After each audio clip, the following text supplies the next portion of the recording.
The Keeping an Eye on It podcast from Local Women magazine is brought to you by our McCullough Jewellers, Letterkenny, the diamond engagement specialists. Hello and welcome to the Keeping an Eye on It podcast from Local Woman magazine. I'm here with three fabulous ladies today and we have a lot to talk about. So I'm not going to waste any time. I'm going to introduce you to our wonderful panel. Here I have Lindsay Spence. Now, Lindsay is a novelist, a writer. Is that correct? That's correct, yeah. Best-selling, no less. You've recently written a book about Maria Callas that was turned into a film, is that correct? Yeah, and I did a book on Vivian Leigh, and now I'm writing a book about the Salem witch trials. So she's kind of a big deal. So she's a full-time author, and you're from Antrim. Yeah. Over here we have the wonderful Cara McGillion. You'll be no stranger to the work of Cara. She's a singer, she's an actress. She's just an all-round great girl, and we love her. You've got a great voice, and I love your work, Cara. She's got nothing to say to that. Was that too much? No, I love it. I love it. I'll just have it on repeat now all the time. Yeah, you could just use that every day whenever you get up. You could use that like your My affirmations. Your affirmation. And here I have the girl who keeps me right. It's the wonderful Amy Turley. Now, Amy's not just any old hairdresser. She's my hairdresser. She does the hair and makeup for events for us. She keeps us looking nice. And you have a baby who's 6 months old. Yes, I do Amy, indeed, yes. And you two are here representing the younger generation today. Not that I'm calling us old. that's fine. But we're going to get into a few little debates, generational debates. Yeah. Let's go. The Keeping an Eye on It podcast from Local Women magazine is brought to you by our McCullough Jewellers, Letterkenny, the diamond engagement specialists. Right, girls, let's just start. How much sex are you having? Okay, to explain myself, I was reading the Times yesterday, so I'm not being smutty, I'm being clever, I'm not smutty. So in the Times, I read that Gen Z, that's these two, aren't having sex anymore because, they're giggling, because apparently they can't afford their own houses because things are too expensive. And there could be other reasons, I don't know. Now, you're a millennial. Yeah. I'm Gen X. Mm-hmm. Gen X are we're like savages, so we did everything. Most of the people watching this are Gen X. Now, to explain, Gen X is maybe 40 plus and upwards, and then our parents are like boomers, so they're the ones with the big houses and lots of money. Thanks, mum and dad, for that. Yep. Now, millennial, how old? You're 38. Uh-huh. So your millennials are like 30 somethings. Yeah. They're quite nice people. You seem to be nice. Thank you. Then we have you people. The Gen Zs. Now the Gen Zs are the ones who don't drink in the park the way we used to do. They don't party. They look after themselves. You're making us sound feral. Well, you were less feral. I was completely feral growing up. Cara, are you having sex? Not you, I talk generally. I don't know what I was drinking in parks and drinking at 15 and out partying. I don't know what are we Gen Z? You're Gen Zs. I don't know what Gen Zs do, but I was quite a feral child. Typically, Gen Zs are all into the gym and they don't go drinking anymore. Mindfulness. Does that resonate? Oh, like Pilates. Definitely not, no. Pilates. I think I was a bit like Cara here, just out partying on the weekend. Do you think it's because you're from the country? Yes. Yeah, I do think it's a rural thing, I think, because we didn't have a lot of places to go, and if you wanted to go somewhere, you had to get on a bus. I would have had to get on an hour bus up to Amy's neck of the woods to go out, whereas it would have just been easier for us to go to some random park and just have a few drinks, or just go to we had teenage discos. We were going to discos when we were 13. Like shebeens. Like what? Shebeens. Drinking houses. In barns and stuff. Right, no, probably parks or cars. A lot of car meets. I would have probably been about a lot of them. Car meets. Car meets. I thought you called it. Yeah. That's a bit like Antrim. Everybody used to meet up at Extra Vision which was a bit risky because like your mum would be like driving to Tesco's Yeah. and everybody's just I thought it going was crazy. funny, yeah, that kind of car culture, because I'm from the port, so obviously Okay. cars were really Yeah. big. Did you not notice in that Stephen Nolan police thing, the peelers thing, he didn't know what diffing was, where of course we all knew what a diff was. What's that? Oh my God, you don't know what a diff There's is? different at the end of Quite my road. sheltered. You try to Different. catch all these illegal difference. It's where you spin the tire. It's where you drive round. do It's where donuts. there's a big meat and you like spin the tire. Yeah, okay, yes. Diffing. Joyriding. I remember in my well, no, because it is your own car. I used to go. I've been to the Moneymore diff. Oh, it is closed off. I'm from Moneymore. Is it still there? No, they closed it off. So It was legal though, wasn't it? yeah, well, like he was paying a license for the yard, so like everybody came and. Obviously, they don't mind the price of tires. I No, because you ruin your tire. I had to get 4 tires, and I'm like, I remember whenever we were younger, we were going and like when we came home and like quite fun, actually. covered in like so Or you'd and like had- you were covered in tires, so like it was crazy. You'd have had that one lad that put his head down so that his whole face would be black to like get covered in all this. Yeah, it was absolute mad. And he'd let out a big keeper lip or something like that there after it. Like, keep burning the shed if she's not red. Not that I'm suggesting that anybody was driving their car on red diesel, mind you. Yeah, so I don't think we represent, because obviously, right, yeah, so this article suggested that maybe they're talking about London people. possibly. I mean, they're very much Pilates era coffee running marathons. but they could also be Hellions on the side, you know. I don't think they are. No. You see, They're quite boring. My neighbour's only 13 and she is feral, and I say, Good. why did you do that? And she goes, I just wanted to have some memories when I'm older. I want to have what? Memories. So she says it. She goes, don't judge me. And I'm like, oh my God. She had on a Hashtag making memories. a 2-pack t-shirt. Like, do you know who he was? I feel like I'm turning into my grandmother. You see, I told you millennials were nice. Millennials are nice. To me, millennials are like baking cookies and being nice. Right, yeah, bake bread. Yeah. Whereas you guys are down the Moneymore diff, drinking and Yous are having parks. fun. Yous have had like a life. I'm glad that you're still flying the flag for Yeah. I still go to the Hallions. Donegal rally. Yes. Donegal Rally. Do you remember that? I still go to that. I normally like sing in Donegal on the weekend, and then I just go and like we'll go to like King of the Cone and we'll do all that. Like we'll have a pure mad weekend. Like banter. oh what I. It sounds fun, but That does sound fun. I feel like I'm I've missed out. actually glad. Because honestly, I do despair of young people. I do, that they don't have fun and they don't go out drinking and partying, and they don't. Not that I'm suggesting it's big or it's clever, but it is funny and it gives you stories and memories like your next door neighbour. I would hate to think that we're going to have generations of girls with beautiful Pilates toned bodies and no memories, because that would just be sad.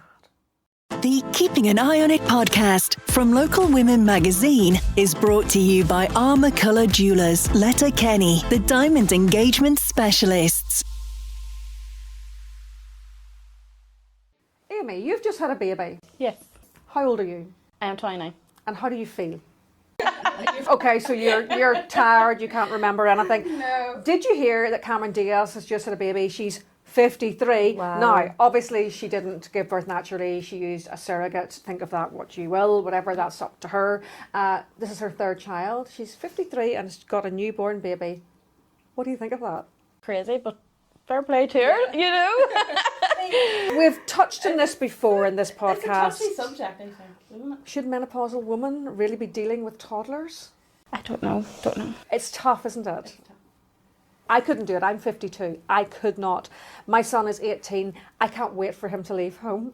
There, I said it out loud. I just can't wait. But there is certain women who just couldn't have children, say, like at a young age, and then all of a sudden they're older and they're like, I think I'm going through menopause, and then all of a sudden. But that will be natural. That's like the wee late one. That's a very Irishy thing, isn't it? Where these women have like 3 or 4 teenagers. But and I think if you're living in the sunshine like she is, I just think everything's better.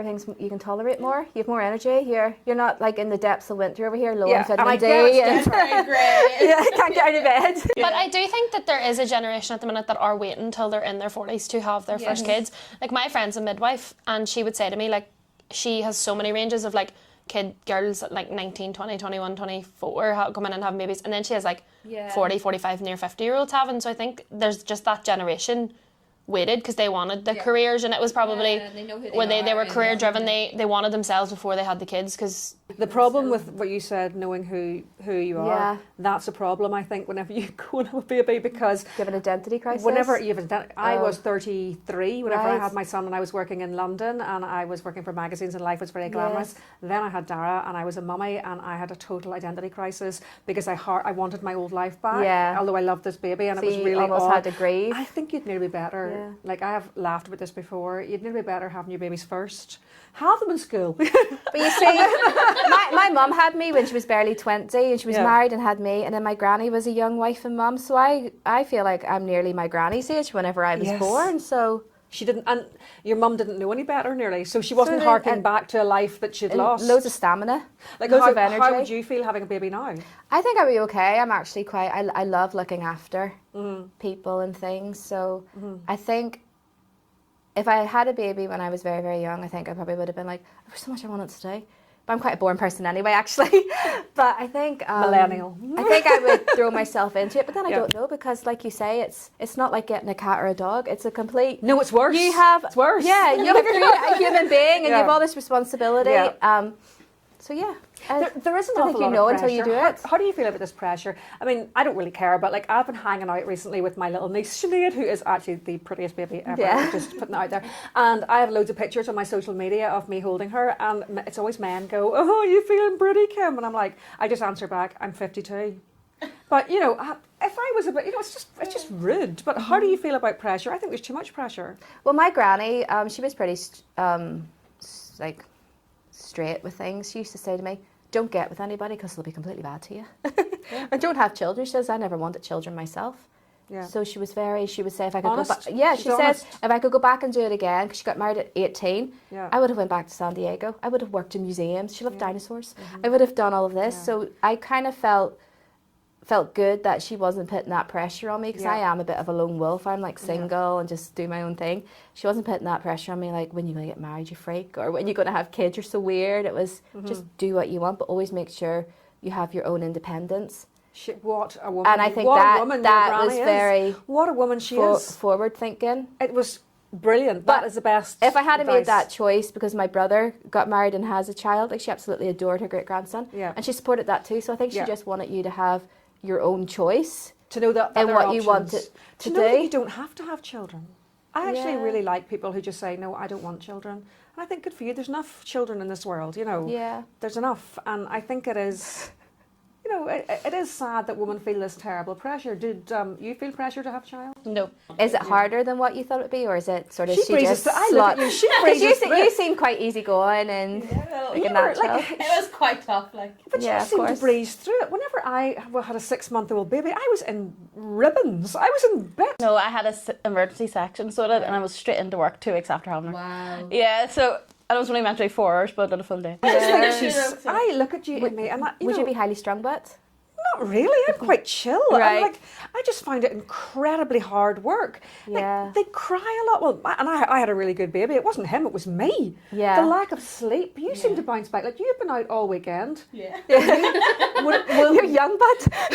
Would I be right in saying that you have a very supportive partner? I do indeed, yes. He seems Very to supportive. pull up a lot. Like, I'm not saying that my It's- partner wasn't, but he just wasn't there, you know. It's because we both have our businesses, so we're able to work alongside of both our business. Like, But he really doesn't special. seem to guilt trip you and No, go, no, you seem no. to have a good relationship with him, that he doesn't guilt trip you. He's like, lets you do your thing. I mean, because you've been out with us, like you were out with us in February. How old was Emma Rose then?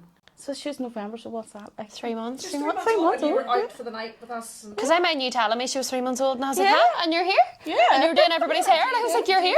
Do you feel like it's been important then for you to keep your own identity, like to keep? I think anybody who's a new mummy Yeah. just doesn't stop everything. Still keep doing what you're doing. That's really good Because advice, yeah. your mental health is a big thing. That's amazing. See, I was off on leave. So I was off on leave. I was meant to have a year's leave. Was this in London? Yeah. I ended up going back after 7 months. I found a baby. Do you have your family around you, but were they over here? No, my family were here, so I Yeah. had nobody. It was just So I think that me was and my probably husband big at factor. the time, and he worked away a lot. So basically, it came to 7 months, and work phoned me and said, "Oh, we're struggling here. And I said, oh, could I come back part-time? So I came back 3 days a week early, got a great childminder. Oh, she was great. You know what I mean? She was one of those older women who just goes, oh, just give her to me, or you know what, give her to me. And she was kind of this old lady who just sorted it out, you know what I mean? And she was like, don't worry about it, off you go. Yeah. Like I remember trying to give her, like, you know, oh, when Dad does this and that, and she was like, Yeah. you know, My paternal granny's like, my paternal granny was from Cookstown, so she was no nonsense, and I can remember her watching One Born Every Minute. I was like, the state of that. The heck of that, it's not that bad. Yeah. It's such a true thing. The heck of that. I think, What about you, Cara? I do think there's a lot of pressure on people to have kids now. I mean, I've always wanted kids. It's something I've always wanted. But I do think there's a lot of, like, all my friends are either getting engaged or having babies. And I'm at that age now where I have, like, 3 weddings in the next year, and I'm going, how did we get here? But I do think there's a lot of, like, when are you having a baby or when are you getting married? And I'm just like, I can barely afford my own house. Do you think it's the sort of Instagram generation, just so you have something that, you know, that's, I'm not saying that you have them for content, but it's, you know, because your life exists outside of it's the all home. these eras. They talk about eras. I'm in my baby era. Mummy era. Yeah. I think a lot of my friends have babies and I love them to pieces and I spoil them rotten and I wouldn't have it any other way. But I think a lot of people are like, all right, well, it's your turn now, or when's it your turn? And I'm like, you've no idea what somebody has going on behind the scenes. So like for people to ask you, oh, when are you having a baby? Like for me personally, that's not a question I like being asked because I don't know. And they're like, oh, like you're going to have one, and I want one, but I don't know when that will happen. Like that was the same after my wedding. Like it was crazy. It's a really insensitive question that a lot of people be asking at the minute. Because we don't know whether any of us are able to have children or not, or whether we want children. Children are a real blessing. They are, but you know, as I always say to people, it's not for everyone. The Keeping an Eye on It podcast from Local Women magazine is brought to you by our McCullough Jewelers, Letterkenny, the diamond engagement specialists. Right, ladies, let's talk about junk food. As I was reading my newspaper, like I read the newspaper maybe once every couple of weeks. Also, I was reading my Times the other day. Apparently, fruity yogurts are the next thing to be banned because they are junk food. Now, I can see you raising an eyebrow there, Cara, because that seems quite healthy to me. Now, obviously, Gen X are here. I grew up on Findus crispy pancakes, soda stream drinks, and sugar. That was it. Yeah. And look at me, I'm fine. I mean, do you think it's like the world's gone mad, Cara? I just think, like, what's not broken, don't fix it. I think, like, I used to scoff down packets of Billy Bear ham and, like, there's no way that was healthy for you, like. I can see Robin, our producer, going, Robin, do you know what Billy Bear ham is? It's so good. Like sausage. It's basically like ham, but it's like 2 different colours of ham, so it's like 2 different types, and it's all pasted together, and it looks like a bear, like a face of a bear. It's actually called Billy Bear ham because it's not ham. Is it illegal now? You don't really say it anymore? I used to get it in the butchers. Yeah. I think to call it ham would be, it's probably vegetarian. There's probably nothing. I could probably eat it then. I'm a veggie now. Yeah, it's got nowhere near ham. It's basically shaped, processed pork product. Yeah. Reformed into the shape of a bear. And then inside it's got the eyes and, you know, the mouth. And you could pop the eyes out and do like a wee... Put it on your face. What fun. And, what a time. We need to find a packet for Robin. We have to. Yeah, we have to. You were partial to a bit of Billy Bear ham. I love the pepperonis. They were nice. They were wild in my school, but then my year also had Lunchables. Don't mind an Lunchable. They're all right. That's a bit after my time. But, I mean, we were the generation of toasties. We toasted everything. So, and obviously cheese was the base. Cheese and beans, cheese and ham. Get like 30 cheese and burns pickle. when you bite it. You had your calories for the week in one go. Or do you remember pizza that had the baked beans on it? Baked bean. So I believe it was called baked bean pizza. Yes, delicious. yes, microwave. Absolutely. What is wrong with that? Nothing. I don't know if I'd have a baked bean pizza. I have had a spaghetti carbonara pizza before. It was actually quite nice because it was like garlic bread. It was. I was such a creep in primary school, so I used to love getting beans and M&Ms and cheese and mixing it all together. Don't knock it till you try it. And cheese. Wow. They're internal different colours. Wow. I was like 7, not right in recent years. It's not a late night snack or anything, no. I haven't tried it in a long time. Amy, what's your favourite junk food? That should be banned and probably isn't. What about cremola foam? Do you remember that? Or did they ban that because it was a choking hazard? Do you remember? don't know what that is. Okay, cremola foam was this like fizzy powder that you were supposed to scoop and make it into a drink, but nobody made it into a drink. Was it a bit like Kool-Aid? Yeah, but it was fizzy. It kind of Right. popped, so you put it in. I think there was maybe a choking hazard, and it was full of E numbers, so you ate it with a spoon. And popping candy, you know, the Yes, I space remember dust, that, again, yeah. choking hazard, because I think a few people died, you know. Like, Yeah, I'm not laughing at people Live dying. by the but, sword, die by the so, you know, sword. so they banned it, for goodness sake. It has to be chocolate, Kim. Chocolate what? Just has to be chocolate. I'm hooked to chocolate. Are you hooked on it? Chocolate I could take or leave. Is it not good? But it's a cream egg, so whenever Easter comes in the shop, cream egg. They're getting smaller even with the Mars ice cream, so I don't feel bad about eating like a whole packet because that would be the equivalent of one Mars bar now. I took my Easter egg out of the packet. It must be on Ozempic or something, because I swear to God, it was a skinny Easter egg. Yeah, I'm you sure get the ripped cream off. eggs used to be a lot bigger, or was my mouth smaller? No, they've definitely shrunk. I haven't followed They've that definitely shrunk. Tiny. Like all of the Easter products have took a wee bit of the Ozempic, and they're a wee bit skinnier now. Leave our food alone. Okay, and on that note, I'm off to get some starving. cremola. I can actually feel my stomach rumbling. I wonder if it's going to pick up. I think for my lunch I'm going to have some cremola foam and Just illegal food. some illegal food. Don't ban our food. The Keeping an Eye on It podcast from Local Women magazine is brought to you by Armour Colour Jewellers, Letterkenny, the diamond engagement specialists.